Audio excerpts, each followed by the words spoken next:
ফাঁসির সাজা বাতিলের দাবিতে এবার আন্তর্জাতিক আদালত এবং জাতিসংঘের মানবাধিকার কাউন্সিলে নালিশ জানাতে যাচ্ছেন বাংলাদেশের সাবেক প্রধানমন্ত্রী শেখ হাসিনা। শেখ হাসিনার পক্ষ থেকে লন্ডন ভিত্তিক বিখ্যাত আইনি সেবা প্রদানকারী প্রতিষ্ঠান বা ল ফার্ম কিংসলি ন্যাপলি এলএলপি বাংলাদেশের আন্তর্জাতিক অপরাধ ট্রাইব্যুনাল বা আইসিটিকে এই বার্তা দিয়েছে। ল ফার্মটি গত 30 মার্চ ইমেলের মাধ্যমে বাংলাদেশের সাবেক প্রধানমন্ত্রীর সাজা বাতিলের দাবিতে আইসিটিকে এই আইনি নোটিশ পাঠায়। ওই নোটিশে সুনির্দিষ্ট 4টি দাবি তুলে ধরে ল ফার্মটি জবাব দেওয়ার জন্য 14 দিনের সময় বেঁধে দিয়েছে।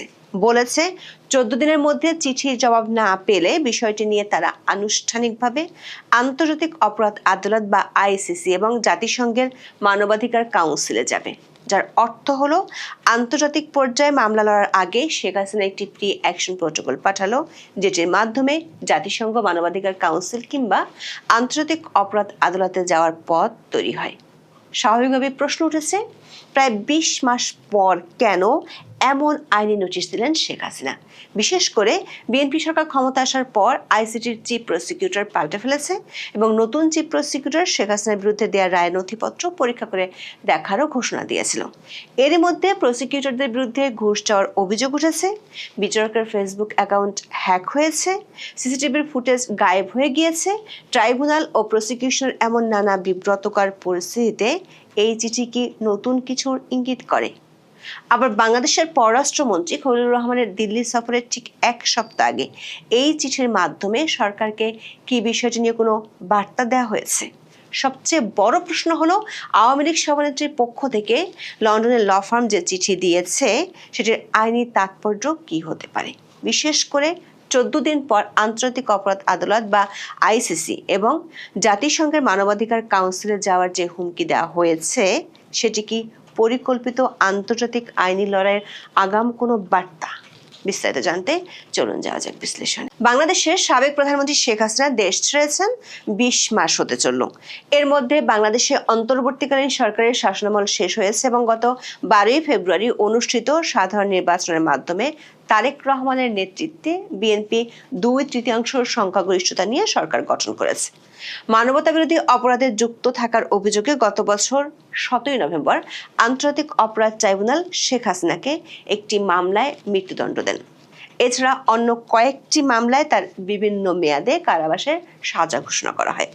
গত 20 মাসে ট্রাইব্যুনাল এবং বিচারের বিরোধিতা করে শেখ হাসিনা অনলাইনে বক্তব্য দিলেও তার পক্ষ থেকে কোনো সরাসরি আইনি পদক্ষেপ নেওয়া হয়নি। এই প্রথমবারের মতো বাংলাদেশের আন্তর্জাতিক অপরাধ ট্রাইব্যুনাল বা আইসিটিকে তার পক্ষ থেকে চিঠি দেওয়া হয়েছে। চিঠিটি দিয়েছে যুক্তরাজ্যের লন্ডন ভিত্তিক বিখ্যাত আইনি প্রতিষ্ঠান কিংসলি ন্যাপলি। 1937 সালে প্রতিষ্ঠিত লন্ডনের কিংসলি ন্যাপলি একটি অত্যন্ত মর্যাদাপূর্ণ এবং বহুমুখী ল ফার্ম। 30 মার্চ পাঠানো এই চিঠিতে অবিলম্বে ট্রাইব্যুনালের আদেশ বাতিলের দাবি জানানো হয়েছে। একই সঙ্গে ভবিষ্যতে আন্তর্জাতিক আইন মেনে নোটিশ দিয়ে এবং শেখ হাসিনার পছন্দের আইনজীবীর উপস্থিতি নিশ্চিত করে নতুন ট্রাইব্যুনাল গঠনেরও দাবি জানানো হয়। শেখ হাসিনার পক্ষে ট্রাইব্যুনালে পাঠানো 10 পাতার ওই চিঠির একটি কপি আমাদের হাতে এসেছে। চিঠিতে শেখ হাসিনার মামলার বিচার প্রক্রিয়ার বিভিন্ন ত্রুটি ও অসঙ্গতি চিহ্নিত করে সে বিষয়ে বিস্তারিত বক্তব্য তুলে ধরা হয়েছে। তবে এই চিঠি পাঠানোর মধ্য দিয়ে ট্রাইব্যুনালের বিচার প্রক্রিয়ার বৈধতা স্বীকার করা হচ্ছে না উল্লেখ করে কিংসলি ন্যাপলির পক্ষ থেকে বলা হয়েছে, শেখ হাসিনা ট্রাইব্যুনালের এখতিয়ার চ্যালেঞ্জ করার অধিকার রাখেন। কিংসলি ন্যাপলির চিঠিতে স্পষ্ট করা হয়েছে, শেখ হাসিনা এই বিচার প্রক্রিয়াকে কখনোই বৈধতা দেননি এবং একে একটি রাজনৈতিক উদ্দেশ্য প্রণোদিত প্রহসনের বিচার হিসেবে গণ্য করছেন। প্রশ্ন হলো, 20 মাস পর কেন এ ধরনের আইনি নোটিশ পাঠালেন শেখ হাসিনা? আওয়ামী লীগের একাধিক সূত্র ও আইন বিশেষজ্ঞদের মতে কিংসলি ন্যাপলি তাদের চিঠির শেষে 14 দিনের মধ্যে জবাব দেওয়ার জন্য আলটিমেটাম দিয়েছে, যার অর্থ হলো আগামী 13 এপ্রিলের মধ্যে জবাব দিতে হবে। আইনি পরিভাষায় একে লেটার বিফোর অ্যাকশন বা মামলার পরবর্তী পদক্ষেপ বলা হয়। যদি 14 দিনের মধ্যে ট্রাইব্যুনাল বা বাংলাদেশ সরকার এই চিঠির কোনো সন্তোষজনক জবাব না দেয়, তবে কিংসলি ন্যাপলি দাবি করবে তারা ঘরোয়া প্রতিকার বা ডোমেস্টিক রেমিডিস পাওয়ার সব চেষ্টা করে ব্যর্থ হয়েছে। কিংসলি ন্যাপলি চিঠিতে স্পষ্টভাবে উল্লেখ করেছে, জবাব না পেলে তারা বিষয়টিকে আন্তর্জাতিক অপরাধ আদালত বা আইসিসি এবং জাতিসংঘ মানবাধিকার কাউন্সিলে নিয়ে যাবে। আন্তর্জাতিক মানবাধিকার আইন এবং আন্তর্জাতিক অপরাধ আদালতের নিয়ম অনুযায়ী কোনো আন্তর্জাতিক সংস্থায় অভিযোগ করার প্রধান শর্ত হলো দেশের ভিতরের সব আইনি পথ বা প্রতিকার বন্ধ হওয়া। কিংসলি ন্যাপলি এই চিঠির মাধ্যমে প্রমাণ করতে চাইছে বাংলাদেশে তারা আর কোনো ন্যায় বিচার আশা করতে পারে না, তাই আন্তর্জাতিক হস্তক্ষেপ প্রয়োজন। বিশ্লেষকরা মনে করেন বাংলাদেশের আন্তর্জাতিক অপরাধ ট্রাইব্যুনালকে চিঠি দিয়ে কিংসলি ন্যাপলি সেই গ্রাউন্ড তৈরি করে রাখলো। আন্তর্জাতিক অপরাধ আদালত বিশেষজ্ঞরা বলছেন আইসিসিতে কোনো ব্যক্তি সরাসরি মামলা করতে পারেন না, কারণ এটি কোনো দেওয়ানি আদালত নয়। তবে রোম স্ট্যাটিউটের 15 অনুচ্ছেদ অনুযায়ী যে কোনো ব্যক্তি, গোষ্ঠী বা বেসরকারি সংস্থা আইসিসি প্রসিকিউটরকে কোনো অপরাধ সম্পর্কে তথ্য দিতে পারে। কিংসলি ন্যাপলি আইসিসির প্রসিকিউটর বরাবর একটি বিস্তারিত প্রতিবেদন জমা দেবে, যাকে বলা হয় কমিউনিকেশন। এতে দাবি করা হবে বাংলাদেশের শেখ হাসিনার বিরুদ্ধে যে বিচার হয়েছে সেটি আসলে প্রহসনের বিচার এবং এটি নিজেই একটি মানবাধিকার বিরোধী অপরাধ। কিংসলি ন্যাপলি আইসিসির কাছে দাবি করবে বাংলাদেশ সরকার শেখ হাসিনাকে ন্যায্য বিচার দিতে অক্ষম বা অনিচ্ছুক। যদি আইসিসি প্রসিকিউটর মনে করেন এই তথ্যগুলোর ভিত্তি আছে, তবে তিনি একটি প্রিলিমিনারি এক্সামিনেশন বা প্রাথমিক তদন্ত শুরু করবেন। যদিও আইসিসি কোনো সার্বভৌম রাষ্ট্রের অভ্যন্তরীণ আদালতের রায় সরাসরি বাতিল করতে পারে না, তবে তারা যদি এই বিচার প্রক্রিয়া নিয়ে প্রশ্ন তোলে তবে তা আন্তর্জাতিকভাবে বাংলাদেশের বর্তমান সরকারের ভাবমূর্তিকে মারাত্মকভাবে ক্ষতিগ্রস্ত করবে।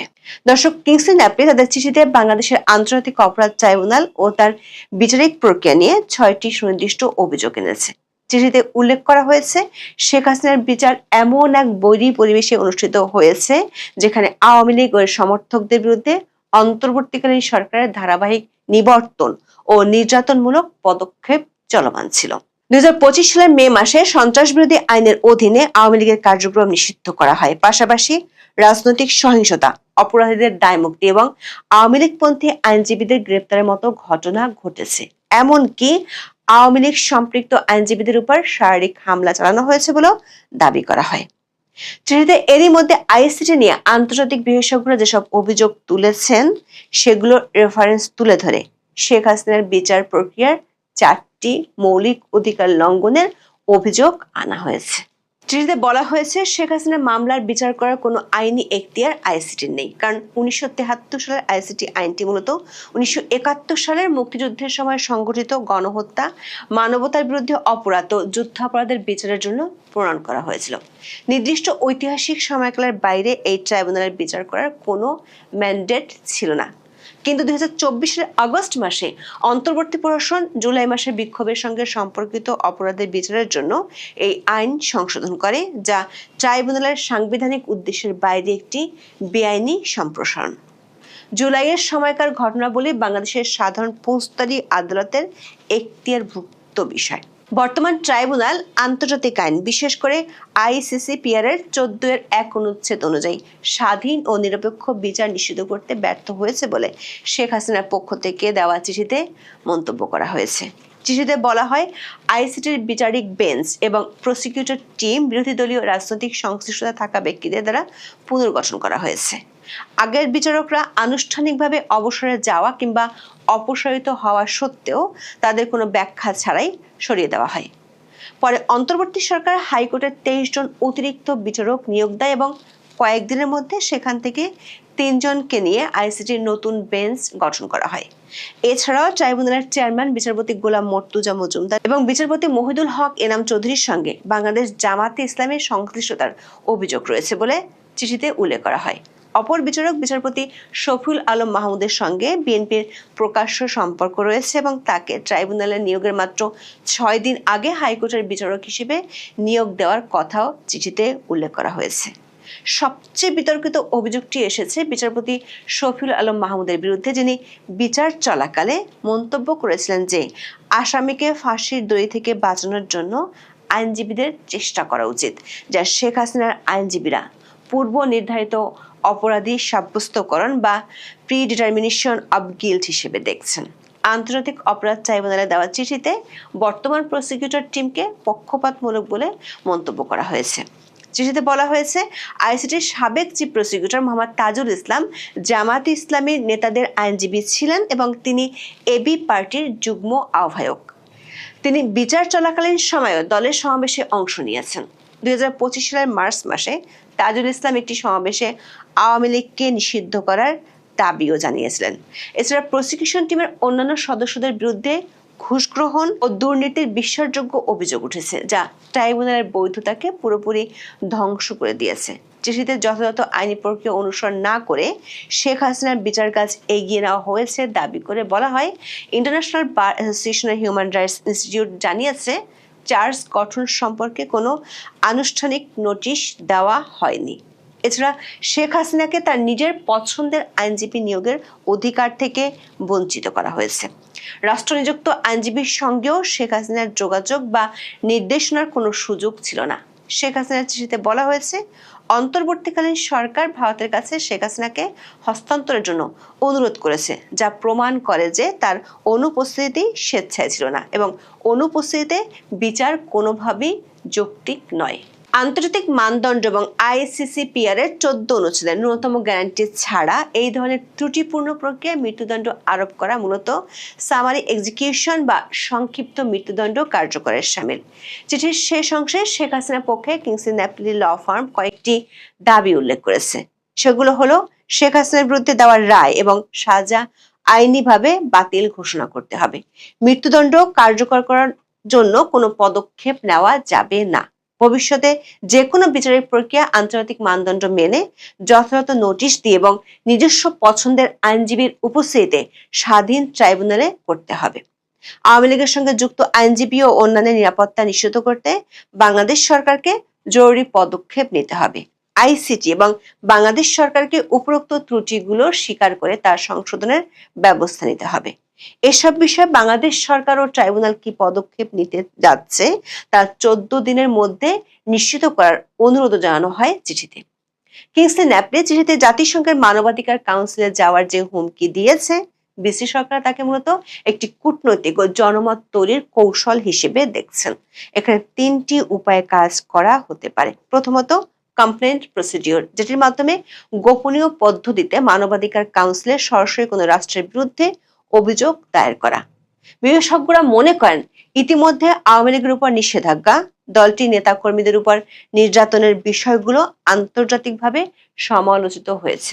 পাশাপাশি আইসিটির বিচার প্রক্রিয়া এবং এই ট্রাইব্যুনালের বিরুদ্ধে এরই মধ্যে যেসব অভিযোগ উঠেছে সেগুলো আন্তর্জাতিক গণমাধ্যমে প্রকাশিত হয়েছে। প্রসিকিউটর বিএম সুলতান মাহমুদ সাবেক চিফ প্রসিকিউটর তাজুল ইসলামের বিরুদ্ধে সেটেলমেন্ট ট্রেড বা সাক্ষী বাণিজ্যের গুরুতর অভিযোগ আনেন। অভিযোগ উঠেছে, প্রভাবশালী আসামি বা প্রত্যক্ষদর্শীদের আর্থিক সুবিধার বিনিময়ে সাক্ষী হিসেবে ব্যবহার করা হয়েছে বা অব্যাহতি দেওয়া হয়েছে। জাতিসংঘের মানবাধিকার কাউন্সিলে যদি এই বিষয়টি ওঠে, তবে বাংলাদেশের নতুন সরকারের উপর বৈশ্বিক চাপ বাড়বে। ইতিমধ্যে জাতিসংঘের বিশেষ দূতরা আওয়ামী লীগকে নিষিদ্ধ করা এবং শেখ হাসিনার বিচার প্রক্রিয়া নিয়ে উদ্বেগ প্রকাশ করেছিলেন। সরকার যদি কিংসলি ন্যাপলি নোটিশের সন্তোষজনক উত্তর না দেয়, তবে আন্তর্জাতিক পরিমণ্ডলে বাংলাদেশের বিচার বিভাগের বিশ্বাসযোগ্যতা বড় ধরনের সংকটের মুখে পড়বে। সূত্রগুলো বলছে, জাতিসংঘ মানবাধিকার কাউন্সিলে শেখ হাসিনার পক্ষ থেকে এই অভিযোগটি গ্রহণ করার সম্ভাবনা আছে। কাউন্সিল যদি অভিযোগটি গ্রহণ করে, তবে তারা একটি ওয়ার্কিং গ্রুপ অন কমিউনিকেশনস গঠন করবে এবং বিষয়টি পর্যালোচনার জন্য বাংলাদেশ সরকারের কাছে ব্যাখ্যা চাইবে। জানা গেছে, কিংসলি ন্যাপলি জাতিসংঘের বিচারক ও আইনজীবীদের স্বাধীনতা বিষয়ক বিশেষ দূত এবং আরবিট্রারি এক্সিকিউশন বিষয়ক বিশেষ দূতের কাছে আবেদন করার জন্য প্রয়োজনীয় কাগজপত্র তৈরি করে রেখেছে। যেহেতু শেখ হাসিনাকে মৃত্যুদণ্ড দেওয়া হয়েছে, তাই তার আইনজীবীরা জরুরি আবেদন বা আর্জেন্ট অ্যাপিল করতে পারেন। জানা গেছে, কিংসলি ন্যাপলি আইসিসিপিআর এর কাছে আবেদন করবে না, তারা বরং মানবাধিকার কাউন্সিলের কমপ্লেন্ট প্রসিডিউরের উপর বেশি গুরুত্ব দিবে। আবার এমন এক সময় শেখ হাসিনার পক্ষ থেকে এই নোটিশ পাঠানো হয়েছে যখন বাংলাদেশের পররাষ্ট্রমন্ত্রী খলিলুর রহমান দিল্লি সফরে যাচ্ছেন। শেখ হাসিনা বর্তমানে ভারতে অবস্থান করছেন এবং ভারত তাকে হস্তান্তর করতে অনিচ্ছুক। কিংসলি ন্যাপলির এই নোটিশ ভারতকে একটি জোরালো যুক্তি দেবে। ভারত দাবি করতে পারবে যে, যেহেতু শেখ হাসিনার বিচার নিয়ে আন্তর্জাতিক পর্যায়ে বিতর্ক উঠেছে এবং মানবাধিকার লঙ্ঘনের অভিযোগ আছে, তাই তাকে হস্তান্তর করা আন্তর্জাতিক নিরাপত্তার জন্য ঝুঁকিপূর্ণ হতে পারে। যদি বাংলাদেশের ট্রাইব্যুনাল শেখ হাসিনার সাজা বাতিল না করে এবং তিনি আন্তর্জাতিক আদালতে যান, তবে ভারত সহ অন্যান্য দেশগুলোতে ইউনিভার্সাল জুরিসডিকশন প্রয়োগের আবেদন করা হতে পারে। এটি শেখ হাসিনার প্রত্যর্পণ প্রক্রিয়াকে জটিল করে তুলতে পারে, কারণ ভারত আন্তর্জাতিক আদালতের নির্দেশনাকে উপেক্ষা করে তাকে ফেরত পাঠাতে চাইবে না। দর্শক, বিশ্লেষকরা মনে করেন এই আইনি নোটিশটি একটি প্রি অ্যাকশন প্রোটোকল। 20 মাস পর পাঠানো এই চিঠি স্পষ্ট করে দিচ্ছে শেখ হাসিনা আইনি লড়াইয়ের ময়দান বাংলাদেশ থেকে সরিয়ে বিদেশের মাটিতে নিতে যাচ্ছেন। লন্ডনের ল ফার্ম নিয়োগ করা এবং আইসিসি এবং জাতিসংঘে যাওয়ার হুমকি দেওয়ার লক্ষ্য হলো বাংলাদেশের বর্তমান বিচার ব্যবস্থাকে বিশ্ব দরবারে অগ্রহণযোগ্য ও রাজনৈতিক উদ্দেশ্য প্রণীত হিসেবে চিহ্নিত করা। আবার এই আইনি নোটিশটি কেবল শেখ হাসিনার ব্যক্তিগত লড়াই নয়, বরং এটি আওয়ামী লীগের রাজনৈতিক ভবিষ্যতের সাথেও জড়িত। আওয়ামী লীগ এই চিঠিকে তাদের রাজনৈতিক কামব্যাকের একটি হাতিয়ার হিসেবে দেখছে।